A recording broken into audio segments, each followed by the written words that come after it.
Tribal Health and Human Services Department of the Confederated Salish and Kootenai Tribes is proud to present Good Medicine, a program dedicated to the wellness of the Flathead Nation.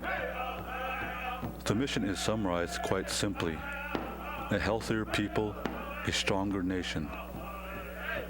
We will strive to make Good Medicine a reliable source of ideas and information about health issues so that everyone can make informed decisions about their own lifestyle and health care. You will meet health professionals, tribal government and spiritual leaders, and interesting people from the tribal community discussing important health issues that profoundly affect us all.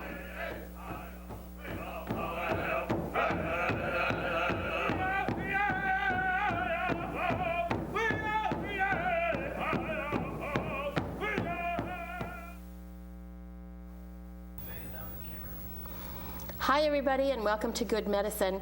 We're coming to you today from the beautiful campus of Salish Kootenai College over SKC-TV. And I'm Lambert in for Larry Pitts. Today we have some guests who are presenting at an awesome conference here on campus. The conference is called Many Voices, One Message, Keep Tobacco Sacred. And for the first part of our program, we're going to be talking to Theda New Breast and Bernadette Bannister. Welcome to Larry Pitts' show. Thank you. Thank you. I don't want to introduce you. I want you all to tell about yourselves a little bit so that the people out there listening can know who you are. Okay. Go ahead, Lori. Hi, my name is Theda New Breast. I'm a member of the Blackfeet tribe. Currently, I work at the Blackfeet Tribal Health, and I'm one of the Montana State tobacco use prevention contractors. So I'm here at Salish Kootenai to share some of the work that we've done on the Blackfeet Reservation, addressing the dual challenges of commercial tobacco addiction among Native people and respecting our traditions and the sacred use of tobacco. Mm-hmm. And you presented at a workshop. Oh yeah, I today. Actually yesterday afternoon. It was really nice to have. This is a beautiful space. The staff is very cooperative. It's just been a really great experience. And the weather's nice. And the weather's nice, and you got the big man in the courtyard, so he was great. Good. But I presented on Native American women and tobacco, because on the Blackfeet Reservation we have an epidemic of chewers that are female. Childbearing age, that impacts the whole household. So that was the focus of commercial tobacco use of the workshop yesterday. Wow. And I was just finished performing in some impromptu skits by another facilitator. So this has been a great experience. Excellent. Is it your first time to SKC? Second or third. I sort of came as it developed when it was from trailers to gravel, and now this is wonderful. I did work for another tribal college, and for me, this would be the dream for every tribal college facility to be this beautiful and accessible, which it's just wonderful to be Joe here. McDonald is going to love you for saying that. And Bernadette, can you tell us a little bit about the work that you do? Okay. My name's Bernadette Bannister, and I'm with the University of Montana. I'm the director of the Montana Tobacco Use Prevention Resource Center. It's a newly established center. We just started up last June, I believe it was. And what we do is we provide technical assistance and training across the state of Montana to people who are organizing or just starting up their programs or coalitions in tobacco use prevention and cessation. So we're there to help train them, actually develop their programs, implement their programs, get the messages out to their constituencies, to help the schools. It depends on each county and what it is that that county needs and what their problems are. We try to tailor it to that specific community. And so we go around and we do regional training, and we also have trainings at the university. We've held them in Helena, Great Falls, Miles City, Billings. We also do conferences such as this to help reach a broader group of people and bring them together all together at one time and provide as many different types of trainings that they need. And what we did was we went around the state and we did a community profile or needs assessment to try to get a better idea of what the coalitions needed to do to implement their programs. What were the skills that they needed? Did they need help with public speaking? Did they need help in passing ordinances on secondhand smoke? And so then we tailor our trainings to those needs, and that's what we help them do. And what happened at the conference here at Salish Kootenai College? Well, this conference has been very special. What we did was we decided, and when I say we, this is in conjunction with the State Department of Public Health and Human Services.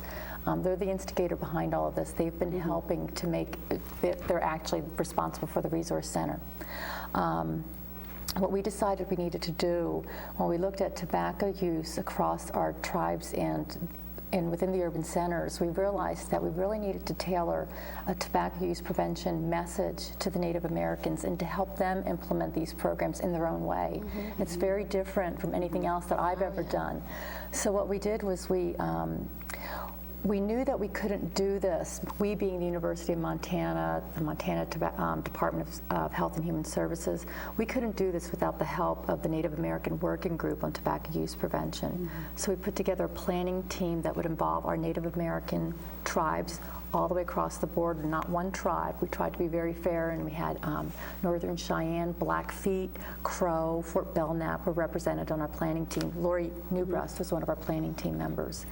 And we tried to figure out what were the needs for this conference and how could we bring people together to give them what they needed to walk away from here and to have the tools and skills that they needed to implement these programs. So we brought about 150 people here from across the state. It includes natives and non-natives. We also have some people here from Nebraska and Colorado, Florida. We had interest from Alaska and Minnesota, but they, at the last minute, weren't able to afford to come. We think that this is the first of its kind in the country. And what we did was we designed trainings and messages that were relevant to the Native American peoples, and that's what we've been doing here. We've been running concurrent sessions and plenary sessions and made sure that we brought in speakers that were from Montana and understood Montana's health needs, and we made sure that they were Native American. And we also tried to provide trainings for the non-Native Americans that were coming, and we wanted to help raise awareness for them and how tobacco is a well, I'll let Lori talk a little bit about how we were dealing with tobacco use, because we recognize there's abuse of commercial tobacco, but then there's also the sacred use of tobacco. How did you determine the need for this kind of a conference? I think through the formation of the Native American Work Group, I think at the beginning of the TUP contractors, a year and a half ago, this was a topic for discussion that somewhere along the line it's going to have to be addressed that Native Americans or Native communities, tobacco is one of the original gifts. It's our sacred medicine to help us remain whole, to heal our communities, to go on in a good way. And so as we were having discussions, planning group meetings, the conference, the first statewide conference in November, this came up again, that we needed to emphasize or educate the non-native contractors, but also to formulate how we are going to unravel the complex issues of commercial tobacco addiction in Native communities and honor our traditions. So as the Native American Work Group would keep meeting, we formed a subcommittee to help Bernadette and the people at University of Montana in the Resource Center to begin strategizing. And so I think what I witnessed as a planning member is collaboration and cooperation from the state, the tribes, the 5 urban Native centers, and also the federal government, because most of the health educators for the tribes, we work with the federal government. Right. And just my being here is by cooperation with the federal contracts that are administered through Blackfeet Tribal Health. So we started talking and saying, these are our challenges, these dual challenges. We want to respect our traditions. We want to go forth as Native people. We want to carry the original message of wellness and balance for our community, using and honoring sacred tobacco. But also we see that we have the health of our people is suffering. The children, they suffer from ear infections, they're compromised with respiratory infections, and this last flu season on the Blackfeet Reservation has been particularly devastating. Yeah, I heard that too. And so to look at our communities and to understand that there is commercial tobacco abuse among Native people that is entangled or enmeshed with the original instructions of tobacco as a sacred gift. So we started to say, how could we address this in a conference format? And I think a lot of talking, a lot of discussion. And as a member of the Native American Work Group, and also Jack Edmo was also a planning member, one of our responsibilities, I think that any Native person that becomes, works in collaboration, or you're trying to represent your people, as we did, like, it's not like a phone check or a credit check. We did a Blackfeet cultural check. So we have a phone call, and then you go out in the community, you say, you know, you poll people, you go to the people you trust, the best effort that you can put forward to make sure that what you're bringing to the table is, as to the best of your ability, is representative of your community. And I would say that the Blackfeet members that came and attended here, they put forth the effort behind every conference call we ever had or planning meeting, because they are giving generously of their time, because they work in a field in domestic violence and chemical dependency treatment. We have an elder who, she's, I don't know how many grandchildren she has, probably 50 plus by now. And so we have people in our community that are very busy, but they're giving generously of their time to support me. So when I get on the phone with Bernadette or someone in Helena, that I am like carrying also, you know, I have the responsibility of carrying their message. Yeah. And it resulted in this conference. Excellent. We're going to take a little break. And when we come back, we're going to talk to Clayton and Theda New Breast, and we'll be right back. Hello, here's some more fruit and vegetable news that you can really enjoy. Now, why choose fruit or vegetables instead of a supplement pill? I mean, surely a supplement seems so much more convenient. Well, I'd like to give you 3 reasons. And first of all, scientists believe that many of the protective factors in plant food work together to kind of create a whole more powerful than the sum of its parts. And that by taking somehow the nutrients in a pill, we may be missing some of the punch which comes naturally from a whole fruit or a vegetable. Now, secondly, fruits and vegetables fuel your body and add fiber, which is so essential to good health, and they're naturally low in fat and calories. And lastly, and very important to me, is flavor. Now, from a flavor point of view, a pill simply cannot compare to the luscious flavor that you get from a roasted red pepper eggplant on toasted French bread. So go on. Do yourself a flavor and enjoy your 5 or more servings of fruit and vegetables every single day.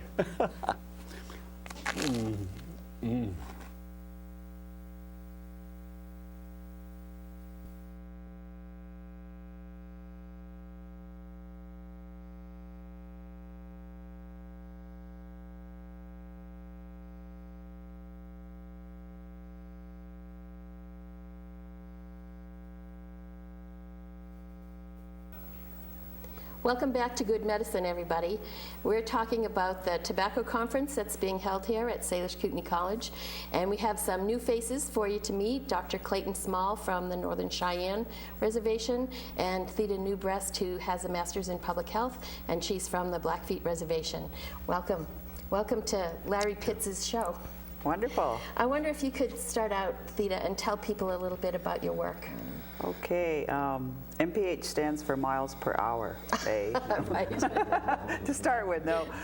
I have a couple degrees from Berkeley, but my work is more important. I've been involved for the past 22 years, and what I see is a holistic movement of Native people taking back their culture, or reviving their culture.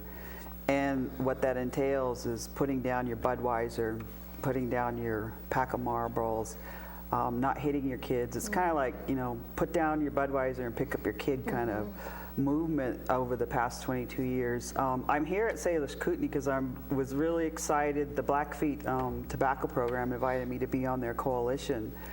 And at home, it's hard because I go out and I do work on all other reservations, but you can never be a prophet in your own land. I was telling them, look what happened to Jesus, you know. And at home, whenever there's a semblance of people trying to be better to each other, or kinder to each other, or being good to each other, I want to be part of it. And so I saw this coalition gaining momentum, and they were doing good activities for the kids, and they were doing good activities of awareness around the res. And so I volunteered. You know, I do a lot of volunteering, and so. But my other work is helping other communities just to do healing around intergenerational trauma, healing from boarding school, healing from too many bull riding sessions, you know, whatever the healing is. A lot of it's the humor we use a lot of, and Clayton and he does a lot of the trickster medicine, and so that's part of the work that I do. Sounds really exciting. Yes. Lots of energy. It takes a lot of work. Okay, Clayton, how about telling us a little bit about your work way over there on eastern Montana? Well, Northern Cheyenne is my homeland. I'm an enrolled member there, and one of 10 children, grew up there. Although today I live and work out of Albuquerque, New Mexico. My background is a recovering educator and school administrator and university person. And I've been doing the similar work to what Theda's been doing real comprehensively for probably the last 10 years. My dissertation study is a comprehensive look at wellness and healing challenges for American Indian men. And what came out of that study is a model that identifies healing issues for Native men. And so my work includes work with men, families, communities, Indian organizations, and also schools. I still do a lot of work with schools and trying to help them incorporate prevention and wellness and healing into their curriculum. So having said that, I think what I would like to say, in addition to what Theda has presented so eloquently, is that there's a renaissance period in Indian country today. And people are making a major shift from surviving. And you hear that. You hear Indian people say, I'm a survivor of this, I'm a survivor of that. And my response to that, which is not just my voice, but others as well, is BS. It's time to live, and it's time to live fully the way Creator God and the Spirits intended us to live our life. And so the movement that Theda has described is this Renaissance period in the new millennium, where Native people have gone beyond surviving and into living and living fully. And you're seeing a tremendous growth, personally, individually, within communities and entire tribal nations, where that change is occurring. And it's a wonderful time to be alive and to be an Indian person. Like what they said on Smoke Signals, it's a good day to be Indigenous. There you go. So that's a little bit, that's me, and that's the work we do. Tell me a little bit about the difference between, and the similarities, I guess, between commercial tobacco and the tobacco that's used culturally. I think that's part of the focus of this conference, too. Do you want me to start? Go ahead. I have to come from an experiential point of view, and then how we were raised. And for a lot of Native people, I think that has to, there's a real difference between your pack of Marlboro or your tobacco that you mix with kinnick, or you're taught how to pray to that medicine and to use it in a ceremonial way. And probably it would help by example. I struggle, I'm a recovering person, recovering from drugs and alcohol, recovering from chewing and smoking, gambling, a few other things, recovering Catholic, recovering, a few recovering things. And I had relapse, and not to make fun, but it's like addiction. I have an addictive compulsive personality, and I work with people who have addictive personalities. And a lot of that post-traumatic stress disorder behavior comes from what has happened to our grandparents, our parents, and us.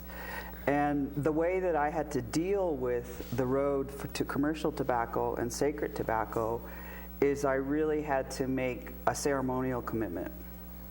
And I say that to Indian people, if you're serious about quitting, if you want to quit smoking or you want to quit chewing, take that tobacco out and pray to your creator or your God or whatever you choose to call him, to help only to take it away, that urge to only use it ceremonially. And that's how I quit. And I can't explain it. I didn't use 12-step programs, which I use with other addictions. I didn't use I used Indian ways, you know, and I did it in a sweat. And I just prayed to, you know, and I was given a pipe a couple years ago, and there's even more responsibilities with that. You don't treat that. You can't, your behavior has to go in line with those ways. And so when I made that commitment, it was scary. My heart was beating. It was like, okay, this is for real, and I have to abide by this, to please let me only use it ceremonially. And then the tobacco is magic. It just took it away. I don't smoke cigars anymore, because we used to smoke cigars together. No, you know, and it was part of it. Wasn't healthy for us.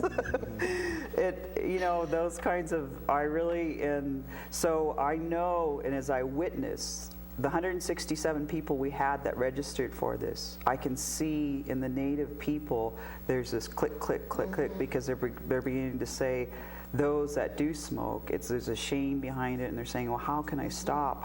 Where do I get help? And that's on the Blackfeet Reservation with our program. What's happening is people sneak up to us and they go, God, I really want to quit. You know, I've been chewing for so long, and I want to quit. So they're getting to approaching that. How do you do it culturally? So there is a difference.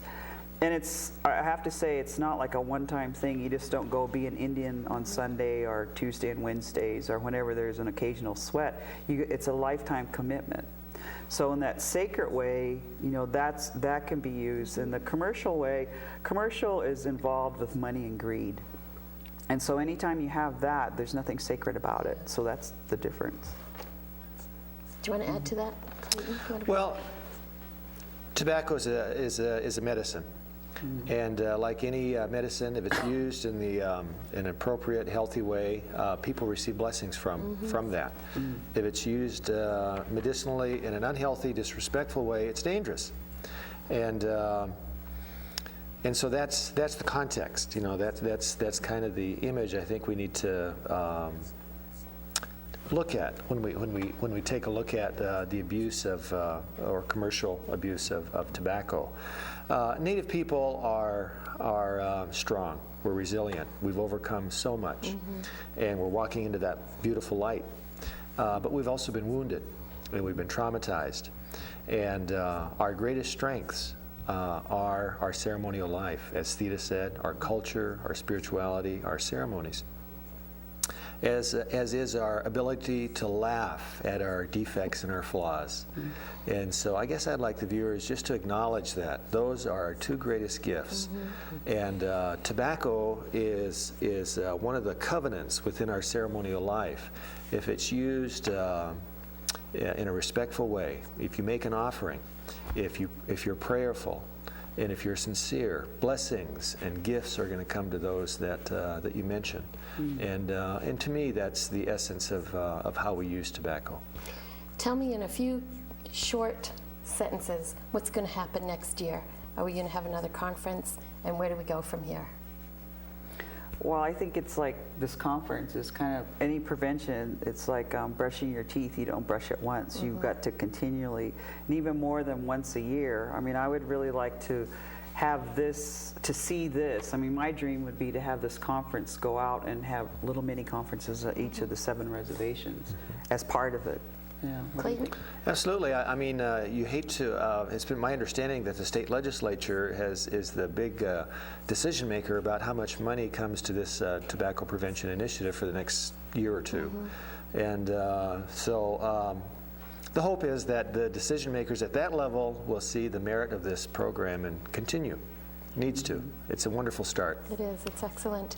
We're going to take another little break, and we're going to come back again with Bernadette and Lori and hear parting words from them. So thanks so much for coming Thank in you. and taking time from the conference You're to welcome. see us. It's good to be here.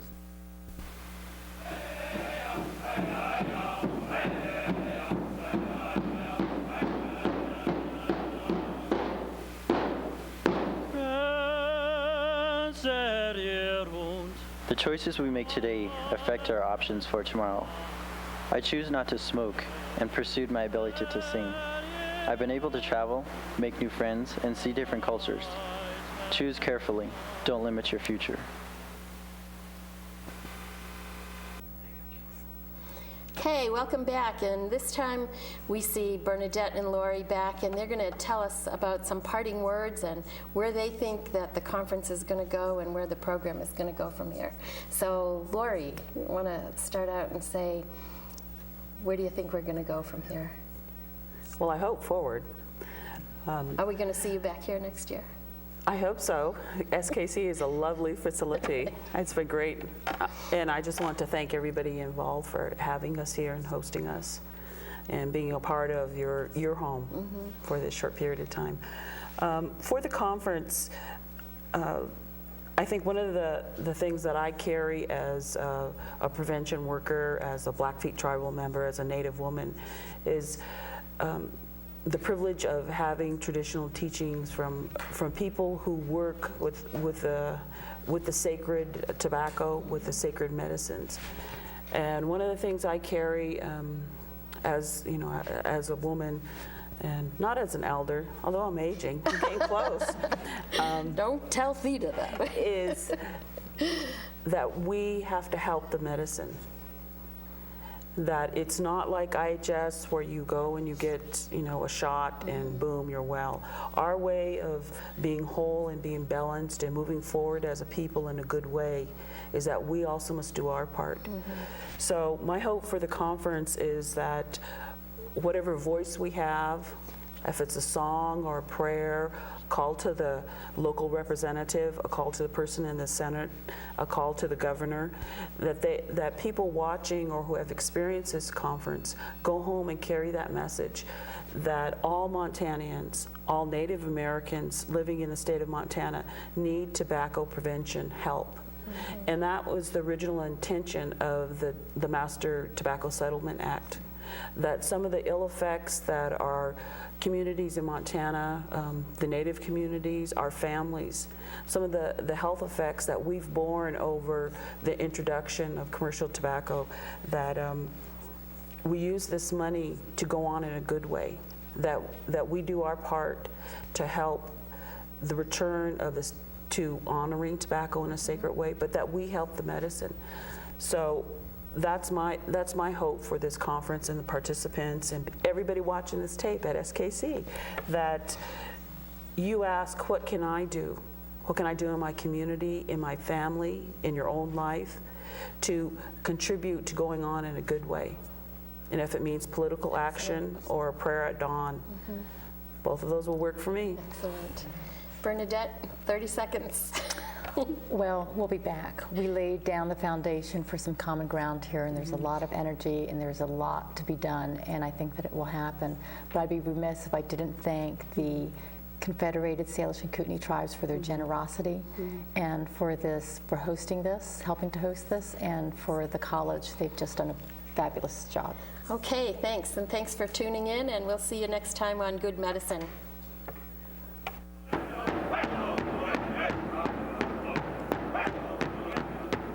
Good Medicine is your program. We hope you watch this and subsequent programs to stay informed about your health care. And we'd like to hear from you about how we're doing.